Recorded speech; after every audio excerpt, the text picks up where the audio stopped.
सिमत जुर्अतो हिम्मत का है इजहार, सीधी बात रिवायात सहाफत का अलम बरदार, सीधी बात। नाज़रीन गिरामी अस्सलामु अलैकुम वरहमतुल्लाहि वबरकातुहू। सीधी बात के ताज़ा तरीन प्राइम टाइम में आप लोगों का इस्तकबाल है। नाज़रीन गिरामी, मैं अंसार अज़ीज़ नदवी इस वक्त आप लोगों के सामने कुछ अहम तरीन ख़बरें, कुछ वायरल वीडियोस और कुछ तनक़ीदी तज्ज़िये लेकर के हाज़िर हुआ। नाज़रीन गिरामी, गौ के नाम पर जो लोग हुकूमत कर रहे हैं, उन गौ यानी गायों के साथ क्या हालचाल है, क्या उनकी दुर्गत बन गई, एक वीडियो वायरल हो रही, मैं वो सामने रखता हूँ। इसके अलावा महामंडलेश्वर निरंजनी अखाड़ा के उन्होंने किस तरह एक मरतबा फिर धर्म संसद के होने की बात कर रही है, वीडियो वायरल हो रही है। और भी बहुत सारी चीज़ें। नाज़रीन गिरामी, एमपी के उज्जैन में चीनी मांझा से एक तालिब इल्म की मौत हो गई तो पुलिस या अदालत बन गई और एक मुसलमान का दुकान और घर बार तोड़ने लगी। प्रसाद मौर्य की बात होगी जिसने बीजेपी छोड़ दिया है, तो सईद आलम के सर बंधने वाले हिंदुस्तान के पहले मार्शल आर्ट कोच बनने के सहरे की बात भी होगी। तो आज हरक सिंह रावत को बीजेपी से हटाए जाने के बाद उन्होंने क्या कहा, क्या ओवैसी किंग मेकर बन सकते हैं, सीमांचल फार्मूले पर यूपी में जो दाव लगा है उस पर भी बात होगी। और हरिद्वार की प्रतिकार सभा में एक बार फिर इस्लामी जहादियों का सफाया करने का संकल्प हुआ, लेकिन भीड़ थी गायब। और टोंगा में आतिश फशा किस तरह फट पड़ा, राजस्थान पुलिस मोहब्बत के भंवर में किसी फंसी, और जमहूरिया डोमिनिकन में जेल में किस तरह झड़प हुई और कई ज़ख्मी हुए हैं। तो अबू धाबी में हूसियों के हमले में 2 हिंदुस्तानियों समेत 3 की मौत की खबरें आ रही हैं। ये सारी चीज़ें मैं आप लोगों के सामने रखता हूँ। उससे पहले आप लोगों से दरख्वास्त है कि जिन अहबाब ने हमारे चैनल को सब्सक्राइब नहीं किया कर लें, हमारी इन वीडियोस को दूसरों तक पहुंचाने में हमारी मदद करें, लिंक को शेयर करें। इदारे की मजबूती नाज़रीन गिरामी आप लोगों की मजबूती है और आप जानते हैं कि आपको करना क्या है। आइए नाज़रीन गिरामी, सबसे पहले बात करते हैं कि एमपी के उज्जैन में किस तरह से पुलिस ही अदालत बन गई। थोड़ी कोई गलती करता है, जुर्म करता है, किसी पर इल्ज़ाम आयद होता है तो भारत के आइन के मुताबिक मुल्ज़िम को सज़ा दिलवाने के लिए एक कानून बना है, उसकी एक रिवायात है, उसका एक तरीक़ा है। लेकिन ऐसा महसूस होता है कि जहाँ जहाँ बीजेपी की हुकूमतें हैं वहाँ पुलिस खुद फ़ैसला लेना शुरू कर दिया है। ये वीडियो जो इस वक्त आप लोग देख रहे हैं, ये अब्दुल वहाब नामी एक शख्स के घर पर जेसीबी चलाने की है और ये एमपी के उज्जैन से आ रही खबर है। चीनी मांझा नामी एक चीज़ खाने से एक तालिब इल्म की मौत हो गई है। अब इस मौत के बाद चीनी मांझा खाने से हुई वजूहात क्या हैं, ये सारी चीज़ें जो है जांच जपट की थी, मुकदमा दर्ज होता, शिकायत दर्ज होती, इल्ज़ामात साबित होते, फिर अदलिया उस पर फैसला सुनाती, फिर उसके मुताबिक सज़ा होती। लेकिन ऐसा महसूस हो रहा है कि अब बीजेपी की हुकूमत में पुलिस खुद जो है वो अदालत बन गई है। और ये देखिए कि किस तरह नाइंसाफ़ी के साथ जैसे इल्ज़ाम लगा तो पुलिस और म्यूनसिपल की टीम ने मांझा बेचने वाले अब्दुल वहाब के घर पर पहुंची, जेसीबी चलाया। अब शिराज हुकूमत का इंसाफ देखें। इस वक्त ये वीडियो बहुत बड़े पैमाने पर वायरल करते हुए कह रही है कि लगता है कि पूरे भारत में या कम से कम एमपी में इस वक्त जो है पुलिस राज चल रहा है और जो है मुसलमानों का बिलखुसूस प्रॉपर्टी को निशानदेही करके उनको नुकसान करने की कोशिश हो रही है, छोटे मोटे बहानों के साथ। अगर किसी की वजह से गलती हुई, किसी की वजह से जान गई भी तो अदालतें हैं, उसके लिए कवानीन हैं। सारा कुछ बनने के बावजूद ये पुलिस की गुंडागर्दी चल रही है, ये कहते हुए इस वीडियो को सोशल मीडिया में वायरल कर दिया गया है और आप खुद इस बात से अंदाज़ा लगा सकते हैं। नाज़रीन गिरामी, आइए मध्य प्रदेश की छतरपुर से आ रही इस वीडियो को देख लीजिएगा कि मरी हुई गायें किस तरह बिखरी पड़ी हुई हैं। ये उन हुकूमतों की और उस पार्टी के हुकूमत के हालात हैं उन इलाकों की जहाँ पर इन्हीं गायों के नाम पर एक तरफ हुकूमत संभाल रही है और इनका सबसे बड़ा मवेशियों को खुद कानून और उनके हुकूक अदा करने का दावा करने वाली ये पार्टियां इस वक्त ये मंजर देख सकते हैं। जिस शख्स ने इस वीडियो को बनाया है वो खुद कह रहा है कि उसको 2 मरतबा ये हालत देख कर के और यहाँ पर बदबू देख कर के उसको जो है उल्टी हुई है। यह नाज़रीन गिरामी ये मध्य प्रदेश के छतरपुर से आ रही है, जहाँ पर हर जगह गाँव यानी गाय मरी पड़ी हुई हैं और ये उस पार्टी की क़यादत वाली रियासत का हाल है।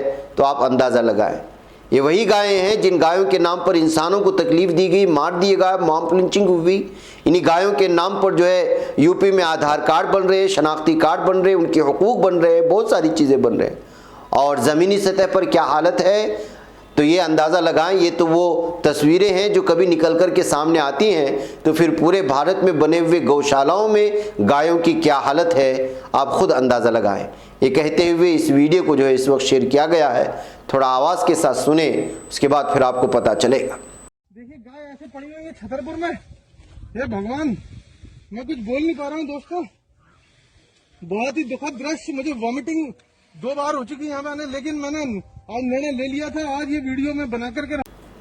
नाज़रीन गिरामी, नफरत फैलाने वालों को एक तरफ पुलिस गिरफ्तार कर रही है तो दूसरी जानिब नफरत फैलाने वाले अपने इन करतूतों से बाज नहीं आ रहे, लेकिन आवाम की भीड़ कम हो रही है। ख़वातीन के ख़िलाफ़ नाजेबा रिमार्क्स के मामले में यूपी शिया वक्फ बोर्ड का साबिक़ चेयरमैन कहलाए जाने वाला त्यागी जो मलऊन वसीम था जिसका पुराना नाम, और यती नरसिंहानंद की गिरफ्तारी के ख़िलाफ़ इतवार को हरिद्वार के सर्वानंद घाट पर एक प्रतिकार सभा का इनेकाद किया गया था। इसमें एक बार फिर ये दहशत फैलाने वाले भगवा चोला ओढ़ कर के स्टेज से हिंदू राष्ट्र बनाने और पूरी दुनिया से इस्लाम के खात्मे का ऐलान बार बार करते रहे, लेकिन इजलास में ज़्यादा भीड़ नज़र नहीं आई और उससे मुंतज़मीन भी इस बात को छुपा नहीं सके। बहरकैफ लेकिन लगातार वो कह रहे हैं कि हरिद्वार के दीगर संतों को बुज़दिल तक यहाँ पर कह डाला जिन्होंने इसमें शरीक नहीं हुए थे। लेकिन नफ़रत फैलाने का इस सिलसिला लगातार जारी है। नाज़रीन गिरामी, इस वीडियो को देख करके भी आप अंदाज़ा लगा सकते हैं। यह है महामंडलेश्वर निरंजनी अखाड़ा की और पूजा शकुन पांडे जो दहशतगर्द का एक नया चेहरा है, जो मजहबी लिबास में इस वक्त दहशत फैलाने की कोशिशें हो रही हैं। धर्म संसद के मुनाकिद करने की बात वो मान रही है 22 और 23 जनवरी को किसी भी सूरत में, और ये भी कहा कि बीजेपी एमएलए जो अलीगढ़ के हैं अनिल प्रसाद वो उनके पास आए, उनकी दुआएं भी ली वगैरह वगैरह। एक तरफ यज्ञा भी होगा, दूसरी तरफ प्रतिकार सभा भी चलेगा। तो नाज़रीन गिरामी, एक तरफ गिरफ्तारियां हो रही हैं, दूसरी जानब ये जो मजहबी चोला ओढ़ कर के गेरवे रंग का लोगों में नफरत फैला रहे हैं वो अपनी दहशतगर्दी से भी बाज नहीं आ रहे। आप इसको आवाज़ से सुने, उसके बाद अगली खबरों की जानिब बढ़ेंगे। हरिद्वार में सब संत समाज बैठा है, चूंकि मेरी जिम्मेदारी है, मैं यहाँ पर संयोजिका हूँ अपनी धर्म संसद की। तो 22-23 की धर्म संसद हम हमेशा माँ के यज्ञ के साथ ही करते हैं। तो 9 दिवसीय यज्ञ के साथ वो यज्ञ भी चलता रहेगा और यह अनशन भी चलेगा और धर्म युद्ध भी चलेगा। धर्म संसद होगी क्योंकि कई लोग जैसे जमीयत है और कबिल सिब्बल वगैरह उन्होंने अलीगढ़ प्रशासन को भी पत्र लिखा है कि धर्म संसद नहीं होनी चाहिए, चुनाव आयोग को भी पत्र लिखा है। तो क्या ऐसे में धर्म संसद आप करके मानेंगे? देखिए, बिल्कुल धर्म संसद करके मानेंगे, बात चुनौती की नहीं है भाई, बात मेरे अधिकार की है। ये हमारा मंथन है, ये संतों का प्लेटफॉर्म है, यहाँ धर्माचार्य आएंगे, अपनी बातें रखेंगे, हमारा अपना चिंतन का विषय है। ये हमारा एक अलग कार्यक्रम है। ये राजनीति से क्यों जोड़ा जा रहा है? पहली बात, 6 दिन पहले वो लोग इकट्ठे हो सकते हैं और रैलियां हो सकती है, सारी चीजें, तो हम क्यों ना करें? और हम फिर कह रहे हैं, हम जो भी नियमावली है उसका ध्यान रखेंगे। कोरोना को लेकर के, कोरोना के ध्यान में रखते हुए हम सारी नियमावली का पालन करेंगे, परंतु धर्म संसद होगी, धर्म संसद होगी, हमारी लाश पर होगी। धारा 144 लगी हुई है यहाँ पर और उसके बावजूद भी आप कितने लोग इकट्ठे करेंगे एक साथ में? मैंने कहा कानूनी बातों का सब ध्यान रखा जाएगा। परमिशन लेंगे?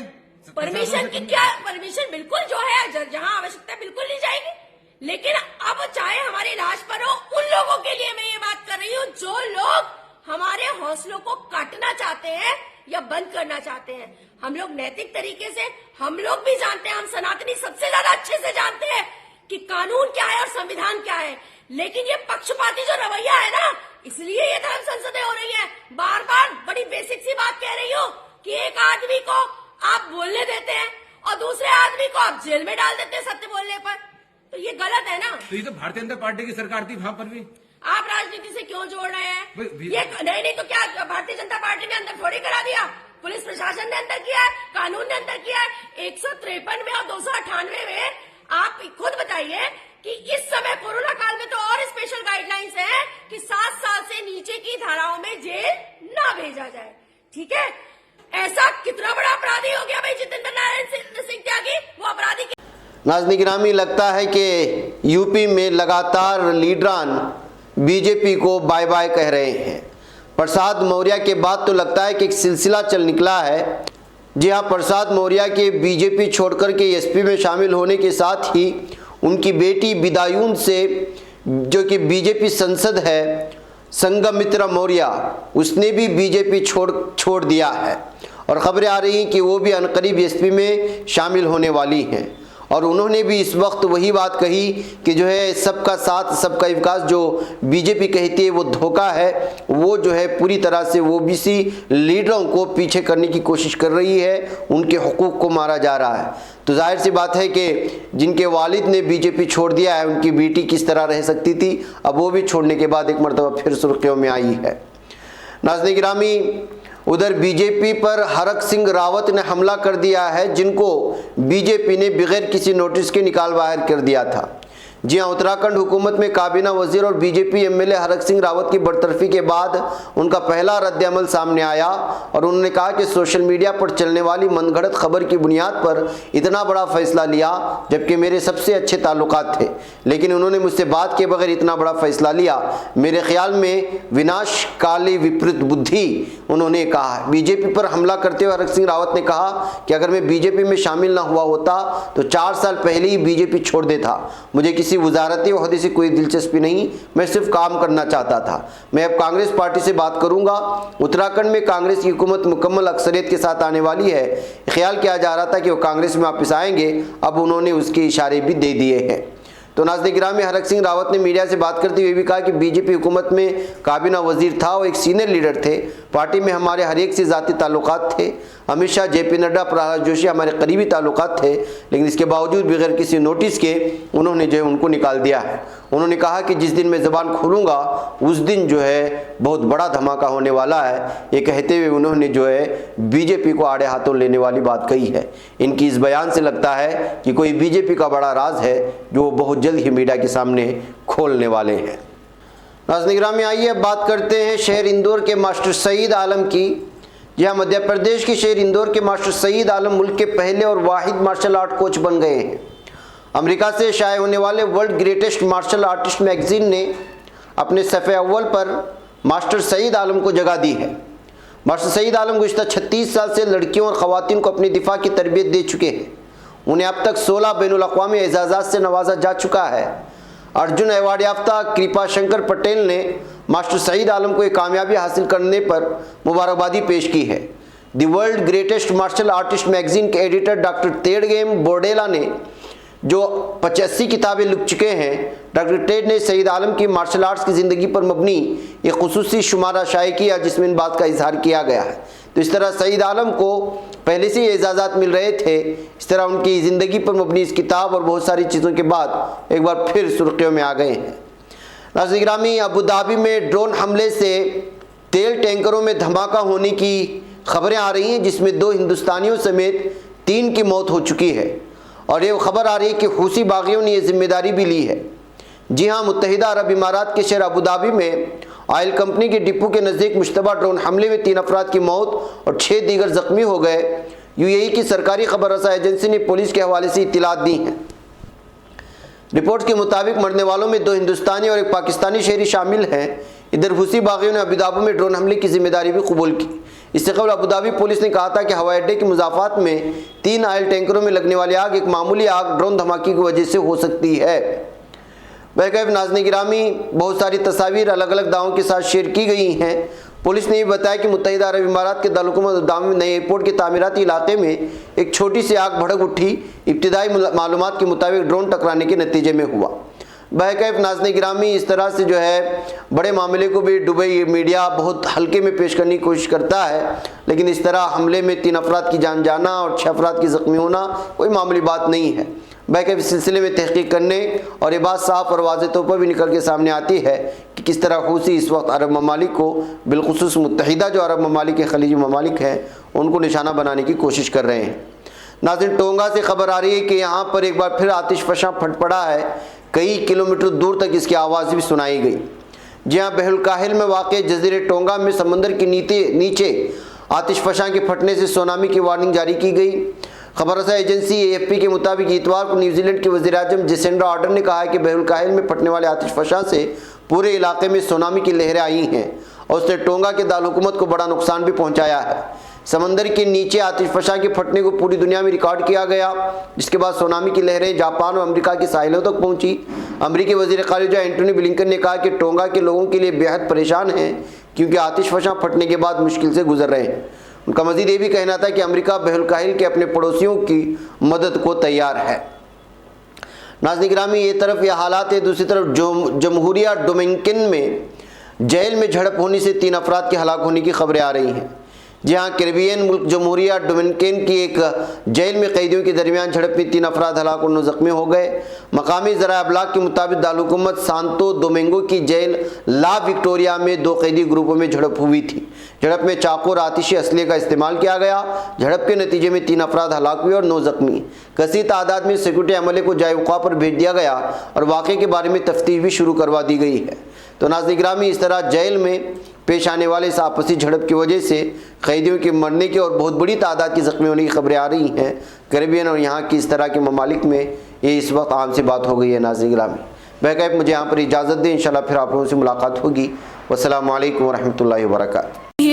बच पाता है कोई सहाफ़ी की निगाहों से, मिलाता है ये लोगों को मोहब्बत की पनाहों से। करम और दर्द मंदी का है एक संसार, सीधी बात। अज़ीमत जुर्अतो हिम्मत का है इज़हार, सीधी बात। अज़ीमत जुर्अतो हिम्मत का है इज़हार, सीधी बात। ये चैनल हक निगर बनकर कुचल देता है फितनों को।